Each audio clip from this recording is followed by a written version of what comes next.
जय हिंद साथियों, आज हम स्टार्ट करते हैं केमिस्ट्री और टॉपिक का नाम है रेडियो सक्रियता, रेडियो एक्टिविटी। बहुत इंपॉर्टेंट टॉपिक है और हमारी परीक्षाओं में बहुत पूछा जाता है, इसलिए इस टॉपिक को बड़े ध्यान से हम लोग पढ़ेंगे। स्टार्ट करते हैं। रेडियो सक्रियता वैसा पदार्थ जो स्वतः ही कुछ भेदी किरणों को छोड़ते हैं, रेडियो सक्रियता कहते हैं। रेडियो सक्रियता की खोज हेनरी बैकलर ने की थी। तो रेडियो सक्रियता है, इसकी खोज की थी हेनरी बैकलर ने। वैसे पदार्थ, रेडियो सक्रियता का मतलब होता है वैसे पदार्थ जो स्वतः ही किरणें निकालते हैं। उनको रख दोगे तो वो लाइटिंग करेंगे, अपने आप से किरणों को निकालेंगे, अपने आप से लाइट निकालेंगे। जैसे सूर्य हमको रोशनी देता है, ऐसे ही ये जो पदार्थ है, इनको रख देने से अपने आप से इनसे किरणें निकलने लगती हैं। इनकी खोज करी थी हेनरी बैकलर ने। इसका मात्रा क्यूरी होता है, जैसे जेएम काउंटर द्वारा मापा जाता है। ये बहुत इंपॉर्टेंट है, मात्रा क्या होता है क्यूरी, जिसे जेएम काउंटर द्वारा मापा जाता है।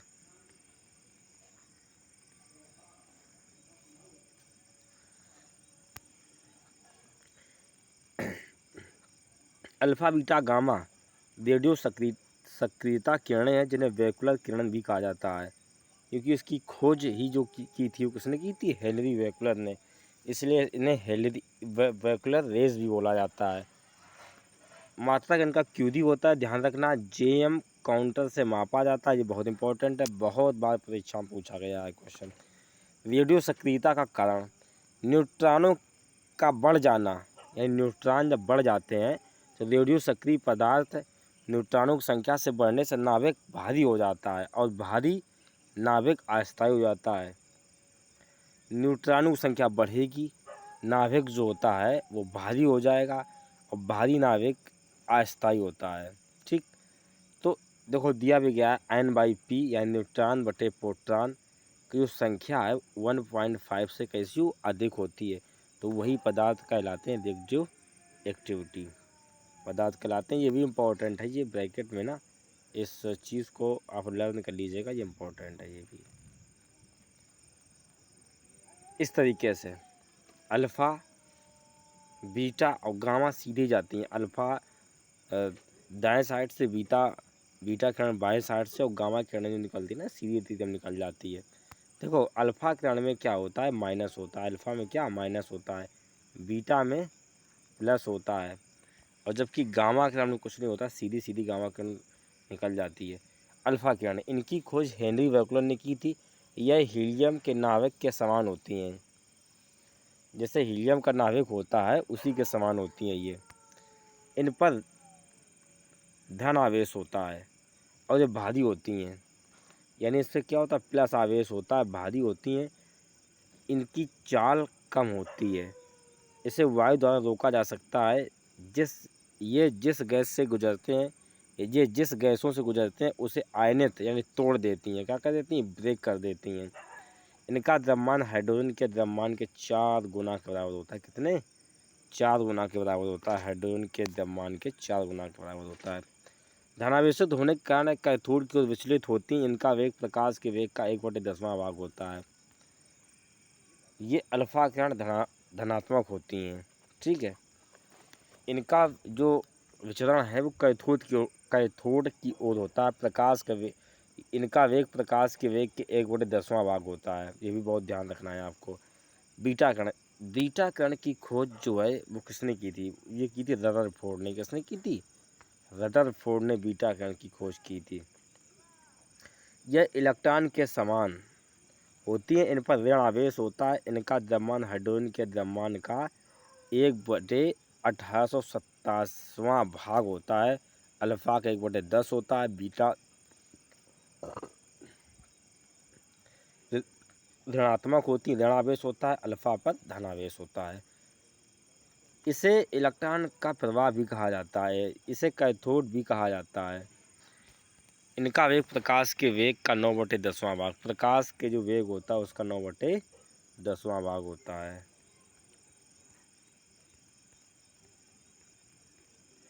गामा किरण की खोज से ही स्टार्ट हो जाता है। गामा किरण की खोज विल्डास ने की थी। इससे उदासीनता विद्युत चुम्बकीय होती हैं। इनकी आवृत्ति ऊर्जा और भेदन क्षमता कैसी होती, अधिक होती है। आवृत्ति ऊर्जा और भेदन क्षमता जो होती है वो इनकी कैसी होती, अधिक होती, बहुत ज़्यादा। ठीक है। इनकी चाल प्रकाश के चाल के बराबर होती है। बीज भंडार में बीजों को सुरक्षित रखने के लिए एमआरआई मशीन से गामा किरण का प्रयोग किया जाता है। जो देखते हो पैकेट वाले बीज आते हैं वो गामा रेज से ही एमआरआई मशीन से गामा किरणों का प्रकाश डाला जाता है उनमें। समूह विस्थापन, इस नियम को सोडी फैजान और रसेल ने दिया था। जब किसी पदार्थ से गामा किरणें निकलती हैं तो उनमें परमाणु क्रमांक और परमाणु द्रव्यमान में कोई परिवर्तन नहीं होता है। जब किसी पदार्थ में अल्फा किरणें निकलती हैं तो परमाणु संख्या में कितने की 2 इकाई पीछे और द्रव्यमान संख्या 4 इकाई पीछे चला जाता है। देखो आप देख सकते हैं इस तरीके से कि यहाँ से क्या हुआ कि अल्फा किरण निकली। देखो यहाँ से क्या अल्फा रेज निकली। अल्फा रेज निकलने से क्या हुआ कि परमाणु क्रमांक में कितने की, 2 की, यहाँ पर 0 होना चाहिए। कितना होना चाहिए, 0 होना चाहिए। यहाँ जो 90 होना चाहिए, यहाँ पे दरअसल गलत लिखा है। यहाँ पर होगा 90, क्योंकि 92 से 2 कम हो जाएगा तो कितना आएगा, 90 आ जाएगा ये। और इसमें 4 की कमी हो गई तो इसमें ठीक है, 235 से 231, तो इसमें कितनी हुई, 4 की कमी हो जाती है। अल्फा रेज यहाँ लिखा जाएगा। यहाँ जो बीटा लिखा है यहाँ बीटा की जगह क्या हो जाएगा, अल्फ़ा हो जाएगा। यहाँ 2 की और इसमें 4 की कमी हो जाएगी। जब किसी पदार्थ से बीटा कण निकलता है तो उसमें परमाणु क्रमांक 1 अंक आगे चला जाता है। देखो जैसे 92 था तो कितना हो गया, 93, कितना +1 हो गया।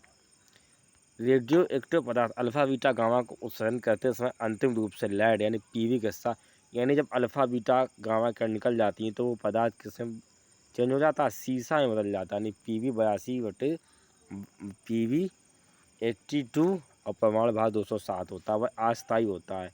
सीसा कैसा होता है, अस्थायी होता है। बहुत इंपॉर्टेंट है हर चीज़ इसकी।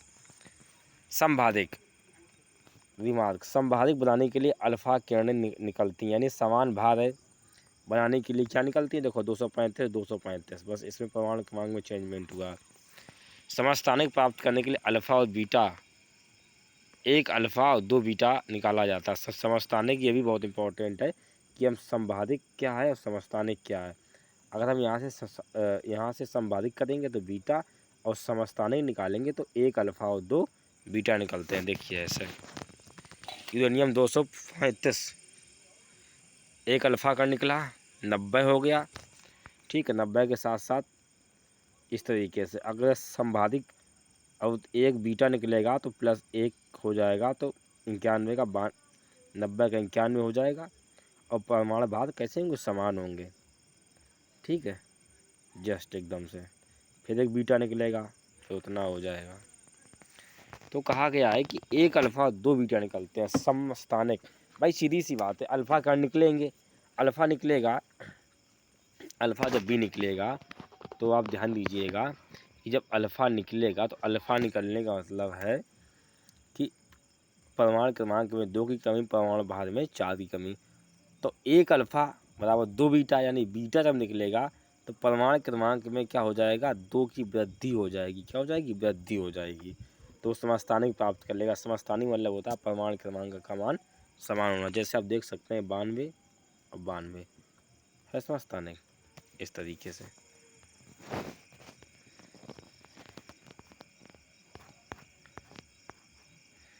यूरेनियम 52 238 और लिखा है 86x⁻226 से कितने अल्फ़ा कितने बीटा। अल्फ़ा निकालने का मतलब आपको बता, अल्फ़ा निकालने का मतलब परमाणु भार का अंतर बटे 4, परमाणु भार का अंतर बटे 4। तो 238 में 226 घटाएंगे 12, 12 में 4 का भाग देंगे 3। अल्फ़ा कण कितने निकले, 3 अल्फ़ा कण जब निकालोगे यूरेनियम 238 से तो 3 अल्फ़ा कण निकालने का मतलब है कि परमाणु क्रमांक में कितनी कमी, 6 की सीधे सीधे कमी। तो 92 से 6 कम करेंगे यहाँ पर, माइनस का 6 जाएगा, 6 हटेगा जब तो 86 आ जाएगा। जब 86 आ जाएगा तो यहाँ भी देखो 86 लिखा है, यानी कि बीटा कणों की संख्या कितनी हुई, अल्फ़ा के निकलने के बाद बीटा कितने निकलेंगे, 0 निकलेंगे। क्यों कि 86 सेम लिखा है, देखो बिल्कुल वही चीज़ लिखी है। देखिए यूरेनियम 92,238 से U 87,222 में कितने अल्फ़ा कितने बीटा निकलेंगे। अल्फ़ा निकालने का पता है, परमाणु भारों का अंतर बटे 4 अल्फ़ा निकाल लेंगे तो परमाणु भार का अंतर, तो यहाँ से हम 4 करेंगे तो मतलब है कि 4 निकले तो 8 का अंतर निकलेगा। कितने का, परमाणु क्रमांक में एक निकलता है तो 2 का, अब 4 निकलेंगे तो 8 का। ठीक है, तो 8 इसमें अगर माइनस करेंगे यहाँ से तो 84 आ जाएगा। और परमाणु भार में कितने का अंतर रहेगा, जाके 400 को 16 का अंतर रहेगा। तो कितना आ जाएगा, 16 से माइनस किया जाएगा जब तो 222 आ जाएगा। ठीक, अब हमें क्या निकालना है, बीटा निकालना है। क्या निकालना है, बीटा निकालना है।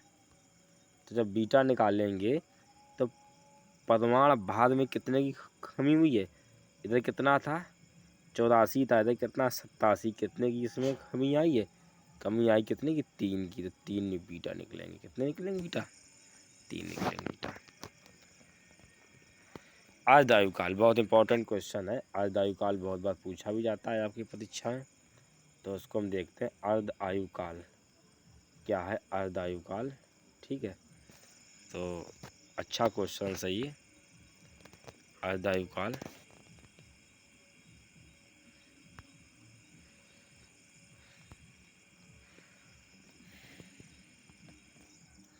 वह समय जिसमें कोई रेडियोएक्टिव पदार्थ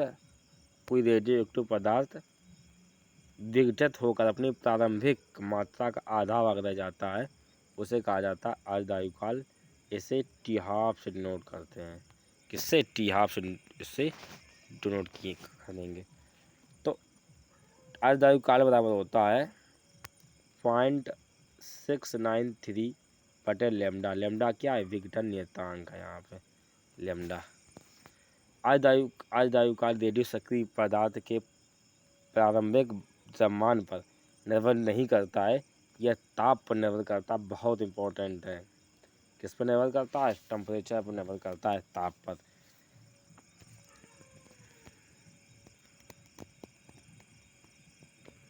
कितने अर्धआयुकाल के बाद कोई रेडियोएक्टिव पदार्थ अपने प्रारंभिक मात्रा का 25% रह जाएगा। तो कितने अर्धआयुकाल के बाद, देखो अपनी प्रारंभिक मात्रा का 25%, यानी पहले 100 रहा होगा। ठीक है, पहले कितना रहा होगा, 100 रहा होगा। 100 से 25% रहा बनाना, इसका मतलब है कि टी हाफ यहाँ निकालेंगे तो कितना है, आधा करेंगे। टी हाफ अर्धआयुकाल होता है, यानी पदार्थ की मात्रा का आधा। 100 का आधा 50, 50 का आधा 25। तो कितने बार हमने काउंट किया, एक बार यहाँ पे, एक बार यहाँ पे हुआ। कितने बार हुआ, 2 बार हुआ। तो यहाँ कितना आ जाएगा, 2 आ जाएगा। ठीक, तो यहाँ उत्तर जो आएगा वो कितना आएगा, 2 आएगा। एक अर्धआयुकाल यहाँ पे बनी, एक अर्धआयुकाल यहाँ बनी, टोटल कितनी बनी, 2 बनी।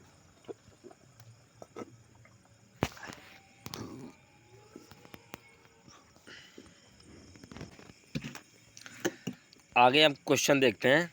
कितने अर्धआयु के बाद कोई पदार्थ अपने प्रारंभिक मात्रा का आधा रह जाएगा। तो प्रारंभिक मात्रा, कितने अर्धआयु के बाद कोई पदार्थ अपने प्रारंभिक मात्रा का आधा भाग रह जाएगा। देखो उसकी प्रारंभिक मात्रा थी 1। ठीक, तो प्रारंभिक मात्रा का अपने कितने अर्धआयु के बाद कोई पदार्थ अपने प्रारंभिक मात्रा का 1/16, सॉरी यहाँ पे यार लिखना चाहिए था 1/16 भाग रह जाएगा। तो यहाँ पे आप लिख लो 1/16 भाग रह जाएगा। तो 1 से आधा करेंगे 2 आएगा, एक अर्धआयुकाल, फिर 1 4 आएगा, फिर 8, फिर 16। तो कितना हुआ, 1 2 3 और 4। तो कितने अर्धआयु के बाद, 4 अर्धआयु के बाद वो अपने प्राथमिक मात्रा का 1/16 भाग रह जाएगा। ठीक है। एक रेडियो एक्टिव पदार्थ का अर्धआयुकाल 1600 वर्ष है, कितने वर्ष बाद अपने प्राथमिक मात्रा का 12.5% रह जाएगा? तो देखो, प्रारंभिक मात्रा का 12.5% रहने का मतलब जानते हो क्या है? कि पहले कितना था? 100 था। कितना था? 100 था। 100 का आधा किया 50 आया, 50 का आधा 25, 25 का आधा करेंगे तो 12.5% आएगा। तो कितनी बार गया? 1 2 3। कितनी बार गया? 3 बार गया। टोटल कितनी बार जाएगा? 3 बार जाएगा। जब 3 बार जाएगा तो अर्धायु काल इसकी कितनी है? 1600 वर्ष है। कितनी है? 1600 वर्ष। तो 1600 में 3 का मल्टीपल देंगे कल, यानी ये हो जाएगा इस तरीके से बनेगा ये आपका। देखो आयन इस तरीके का रहेगा, ion into T half into ion into T half. ठीक है। तो आयन का मान कितना आया? 3। ठीक। अर्धायु कितने, एक रेडियो एक्टिव पदार्थ अर्धायु का 1600 बजाय कितने वर्षों के बाद? तो ये कितना हो जाएगा? टी बराबर कितना हो जाएगा? टी बराबर, तो फार्मूला बनेगा टी बराबर आयन इंटू टी हाफ। समझ लो आप, अगर आपसे बस पूछ दिया जाए तो आयन इंटू टी हाफ निकाल देंगे, आप लिख देंगे। ठीक है। ऐसे करके देखो, टी बराबर आयन इंटू टी हाफ, ये इम्पोर्टेंट है, ध्यान रखो। बहुत क्वेश्चन इस पे पूछे जाते हैं, बहुत क्वेश्चन आते हैं, बहुत ज़्यादा इम्पोर्टेंट है ये। आगे चलते हैं। एक पदार्थ का अर्धायुकाल 400 वर्ष है, कितने वर्ष के बाद वो 1/8 रह जाएगा? सीधी सी बात है, अगर 1 रहेगा, ठीक है, तो 1 से 2 होगा, 1 अर्धायुकाल, फिर 2, फिर कितना हो जाएगा? 3 अर्धायुकाल। तो 1 2 3, 3 तो 400 में 3 का मल्टीपल देंगे कर कितना आ जाएगा? 400 मल्टीपल 3, तो क्या करेंगे? 4 3 1200, कितना आ जाएगा? 1200 आ जाएगा। खत्म काम।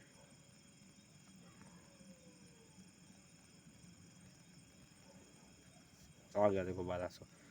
पोलोनियम का अर्धायुकाल 140 दिन है, 30 ग्राम पोलोनियम कितने वर्ष बाद 15 ग्राम रह जाएगा? भाई देखो सीधी सी बात है, देखो सीधो 30 वर्ष बाद, तो 30 वर्ष के बाद की बात कर रहा है। ठीक है। तो 30 की बात कर रहा है, तो 30 से अब 15 जब जाएगा तो एक कितनी बार जाएगा? एक बार जाएगा। कितनी बार? एक बार। और एक बार जाएगा तो एक बार जाने से कोई फ़र्क पड़ेगा नहीं। 140 का 140 रह जाएगा। 140 में हम अगर 140 लिखा है, 140 में 1 का गुणा करेंगे तो 140 ही आएगा भाई, कोई दिक्कत ना। रेडियम का अर्धायुकाल 1600 वर्ष से कितने समय बाद 12 ग्राम रेडियम क्षय होकर 3 रह जाएगा? देखो अब कितने था? 12 था, तो मैं 12 लिख दिया। अगर यहाँ से टी हाफ 1 आएगा तो 1 अगर यहाँ टी हाफ लिख दिया जाएगा, टी हाफ। ठीक है। तो कितना बचेगा? इसका आधा करेंगे तो कितना आएगा? आधा करेंगे तो इसका 6 आ जाएगा। और फिर इसका आधा अगर टी हाफ फिर किया जाएगा, टी हाफ, तो कितना आ जाएगा? 3 आ जाएगा। तो कितना हुआ? एक बार, एक, 2 बार। कितने बार होगा? 2 बार। और जब 2 बार होगा तो 2 का मल्टीपल करेंगे, तो 1600 में हम क्या करेंगे? 2 का मल्टीपल कर देंगे तो 3200 आ जाएगा। देखो ये रेडियम का अर्धायुकाल 1600 वर्ष है, कितने वर्ष बाद प्रारंभिक मात्रा का 12.5% रह जाएगा? तो फिर वही बात, प्रारंभिक मात्रा का 12.5% रहने का मतलब है कि भाई देखो पहले कितना था? 100 था। ठीक। तो 1 टी हाफ किया तो कितना आया? 50। फिर किया 25, फिर करेंगे तो क्या आ जाएगा? 12.5% आ जाएगा। आ जाएगा। तो भाई 1 2 3, कितने टी हाफ? 3 बने टी हाफ।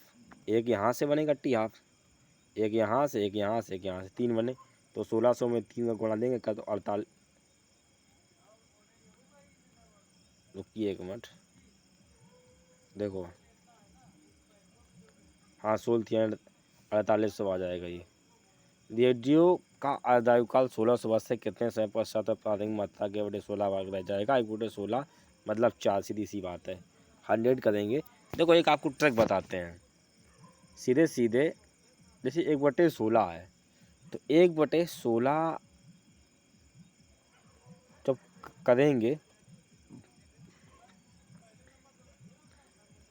तो यहाँ से कितना बनेगा, 4 बनेगा। कितना आपको याद करना पड़ेगा, एक बार आप याद कर लो, बस सीधी सी बात है। 1 भाग है, ठीक है, देखो ऐसे देख लो, 1 भाग है, 1/2 आएगा, ठीक, 1/4 आएगा, 1/8 आएगा, 1/16 आएगा, ठीक। इसको आप बिल्कुल याद कर लो। तो 1/2 बनेगा एक बार, 1/4 करेंगे तो एक एक क्या हो जाएगा, 2, और 1/8 करेंगे तो क्या हो जाएगा, तीसरी बार। 16 करेंगे तो कितनी है, चौथी बार। तो 1 2 3 4, तो कितना आ जाएगा, 4 बार। सीधे सीधे 4 का मल्टीपल करते हो। अर्ध आयु और औसत आयु के बीच क्या संबंध है? तो औसत आयु बराबर होता है 1.44 इंटू टी हाफ। कितना होता है, 1.44 इंटू टी हाफ होता है। तो अर्ध आयु औसत आयु बराबर 1.44 इंटू टी हाफ। टी है क्या है, औसत आयु काल है। टी हाफ कितना है, अर्ध आयु काल है।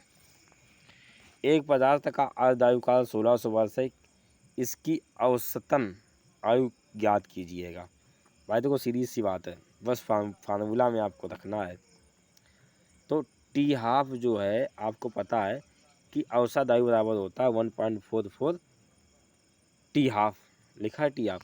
तो यहाँ से जो जो हुआ है, टी बराबर लिखा गया है यहाँ पे, तो अर्ध आयु काल दिया गया है, हमको औसतन आयु काल निकालना है, ठीक है।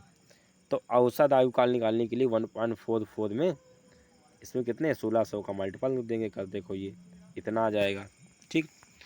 विघटन स्थिरांक, ठीक है, बिल्कुल फार्मूला पे रखना, निकल आएगा आपका। विघटन स्थिरांक लैम्डा बराबर होता है 0.693/T। आप भाई इसको बहुत इंपॉर्टेंट है, इसको याद कर लीजिएगा आप, बहुत पूछा जाएगा, बहुत ही मोस्ट इम्पॉर्टेंट है। एक रेडियोएक्टिव पदार्थ का अर्ध आयु काल 0.396 दिन है, उसका विघटन स्थिरांक निकालना है भैया, सीधी सी बात है। अर्ध आयु काल दिया है आपका कितना, टी हाफ का मान दिया है ये। अब उठा के नीचे रखना, क्योंकि लैम्डा बराबर होता है 6.693/T हाफ। बस सीधी सी बात है, उठा के यहाँ रखना है, बस निकाल लेंगे। किसी रेडियोएक्टिव पदार्थ का औसत आयु काल ज्ञात कीजिए यदि अर्ध आयु काल 140 दिन है। भाई 140 दिन है, औसत आयु काल बराबर होता है 1.44 इंटू टी हाफ। बस सीधी सी बात है, लिखा है सीधी सीधे ये, बस टी हाफ का मान 100 दिया, मल्टीपल कर लो, निकाल लो। किसी रेडियोएक्टिव पदार्थ का अर्ध आयु काल ज्ञात करें यदि औसत आयु काल कितना है, 2.888 है। अर्ध आयु काल निकालना है, औसत आयु आपका दिया गया है, बस सीधी सी बात है कि टी बराबर औसत आयु बराबर होता है 1.44 टी हाफ। अब जब यहाँ से अर्ध आयु काल निकालेंगे तो ये क्या हो जाएगा, 1.44 नीचे आ जाएगा, देखो यहाँ पे इस तरीके से, बस मान रख देंगे, आंसर निकाल लेंगे।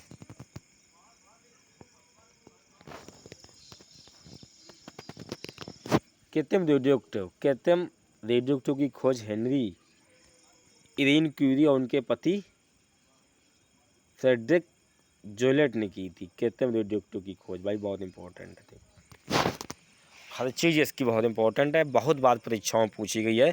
कृत्रिम रेडियोएक्टिव की खोज इरीन क्यूरी और उनके पति फ्रेडरिक जोलेट ने की थी। रेडियम पोलोनियम की खोज मैडम क्यूरी उनके पति पियरे क्यूरी ने की थी, बहुत इंपॉर्टेंट है ये सब। 1903 में उन्हें संयुक्त रूप से क्या मिला था, नोबेल पुरस्कार मिला था। रेडियो एक्टिविटी का मात्रक क्यूरी होता है, हालांकि इसके अन्य मात्रक रदरफोर्ड और बेकवेल भी होते हैं। रेडियो एक्टिव पदार्थ द्वारा उत्सर्जित विकिरण को मापने के लिए गाइमेर मूलक गणित का प्रयोग किया जाता है, यही बहुत पूछा जाता है, इंपॉर्टेंट है आपका। किसी पदार्थ के रेडियो एक्टिव होने का मुख्य कारण है नाभिक में न्यूट्रॉनों की संख्या का अधिक होना, हम आपको पहले बताया था। अस्थायी हो जाता है, रेडियो एक्टिव बन जाता है।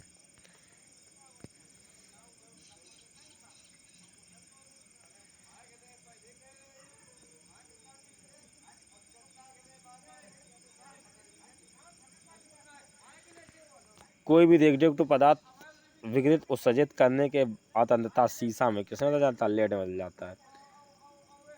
हाइड्रोजन को समस्थानिक टाइटेनियम सबसे हल्का रेडियोएक्टिव पदार्थ है।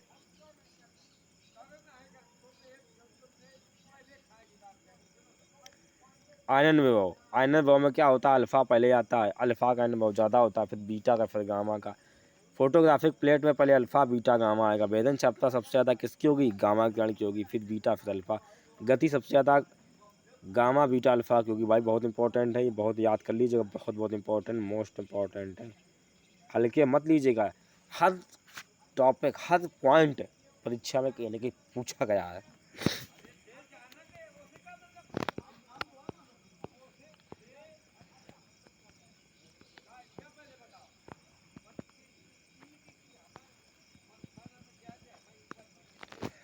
आवेश, इस पर देखो, अल्फा पे 2 इकाई आवेश होता है, बीटा पर 1 होता है, गामा पे कुछ नहीं होता। प्रगति, हीलियम के नाभिक का होता है या इलेक्ट्रॉन होता है बीटा में, और गामा में विद्युत चुम्बकीय तरंगें होती हैं गामा में। आयनन क्षमता, आयनन क्षमता, यह जिस गैस से गुजरती है उसे आयनों में तोड़ देती है। इसकी आयनन क्षमता अल्फा से कम होती है, इसकी आयनन क्षमता सबसे कम होती है। देखो भाई बहुत इंपॉर्टेंट है ये, बहुत इंपॉर्टेंट है, आपको याद रखना है कि अल्फ़ा की आयनन क्षमता गैस से गुजरती से तोड़ देती है। अल्फ़ा, इसकी आयनन क्षमता अल्फ़ा से कम होती है। बीटा की आयनन क्षमता अल्फ़ा से कम होती है। गामा की आयनन क्षमता सबसे कम होती है। ठीक है। वेग, इसका वेग प्रकाश के वेग का 10 गुना है, 10 गुना कम होता है। यानी वेग जो होता है, अल्फा कण का जो वेग होता है प्रकाश के वेग से 10 गुना कम होता है। इसका वेग लगभग प्रकाश के वेग के बराबर होता है, 9/10वां भाग होता है। ठीक है। इसका वेग, गामा कण का वेग प्रकाश के वेग के बराबर होता है। देखो, प्रकाश का वेग गामा कण के बराबर, बीटा कण जो होता है उससे थोड़ा कम, लेकिन अल्फा का वेग प्रकाश का वेग होता है वो 1/10 भाग कम होता है। नाभिकीय संलयन, इनमें नाभिक के विखंडन और संलयन का अध्ययन करते हैं। ठीक है। नाभिक अपक्रिया, नाभिकीय अपक्रिया 2 प्रकार की होती है, नाभिकीय संलयन अपक्रिया। इस अपक्रिया में 2 छोटे नाभिक आपस में जुड़कर एक बड़ा नाभिक का निर्माण करते हैं और अत्यधिक मात्रा में ऊर्जा निकलते हैं। नाभिकीय संलयन अपक्रिया प्रारंभ के लिए हजारों डिग्री सेंटीग्रेड तापमान की आवश्यकता होती है, जिस पर नाभिकीय संलयन होने पर पदार्थ अपनी चौथी अवस्था यानी प्लाज्मा में बदल जाता है। नाभिकीय संलयन नियंत्रण में नहीं है, यानी नाभिकीय संलयन अपक्रिया कैसी है कि उसको आप नियंत्रित नहीं कर सकते हैं। ठीक है। सूर्य, तारा, हाइड्रोजन बम ऊर्जा का स्रोत नाभिकीय संलयन है। इसमें हाइड्रोजन का नाभिक हीलियम में परिवर्तित हो जाता है। हाइड्रोजन बम की खोज एडवर्ड टेलर ने की थी। हाइड्रोजन बम विस्फोट फायदे को बहुत इंपॉर्टेंट है, खोज बहुत पूछी जाती है। खोज किसने की थी? एडवर्ड टेलर ने की थी। हाइड्रोजन बम विस्फोट के लिए अत्यधिक ऊर्जा की आवश्यकता होती है, जिस कारण पहले बम फोड़ा जाता है और ऊर्जा प्राप्त होती है। हाइड्रोजन बम नाभिकीय संलयन अपक्रिया प्रारंभ होती है। यही कारण है कि हाइड्रोजन बम परमाणु बम की तुलना में 10,000 गुना अधिक शक्तिशाली है। भाई बहुत इंपॉर्टेंट है टॉपिक ये, बहुत ज़्यादा। नाभिकीय विखंडन, इसमें एक बड़ा नाभिक 2 छोटे नाभिक में टूट जाता है और अत्यधिक मात्रा में ऊर्जा निकलती है। देखो, संलयन में क्या होता है? जोड़ता है, और विखंडन में क्या होता है? टूट जाता है। जैसे कि हम ये देख सकते हैं कि सूर्य, तारा, हाइड्रोजन बम से ऊर्जा का स्रोत नाभिकीय संलयन है। इसमें हाइड्रोजन का नाभिक हीलियम में टूट जाता है, अत्यधिक मात्रा में ऊर्जा निकलती है। हाइड्रोजन बम की खोज एडवर्ड टेलर ने की थी। हाइड्रोजन बम विस्फोट करने के लिए अत्यधिक ऊर्जा की आवश्यकता होती है, जिस कारण पहले परमाणु बम फोड़ा जाता है और उससे प्राप्त ऊर्जा हाइड्रोजन बम को संलयन अपक्रिया प्रारंभ होती है। यही कारण है कि हाइड्रोजन बम परमाणु बम की तुलना में 10,000 गुना अधिक शक्तिशाली है। नाभिकीय विखंडन, जिसमें से एक बड़ा नाभिक 2 छोटे नाभिक में टूट जाता है और अत्यधिक मात्रा में ऊर्जा निकलती है। नाभिकीय विखंडन, निकलने वाला विकिरण संलयन से अधिक खतरनाक है। नाभिकीय विखंडन अभिक्रिया को नियंत्रण किया जा सकता है। यदि 2 विखंडन अनियंत्रित हो जाएं तो परमाणु बम बन जाता है।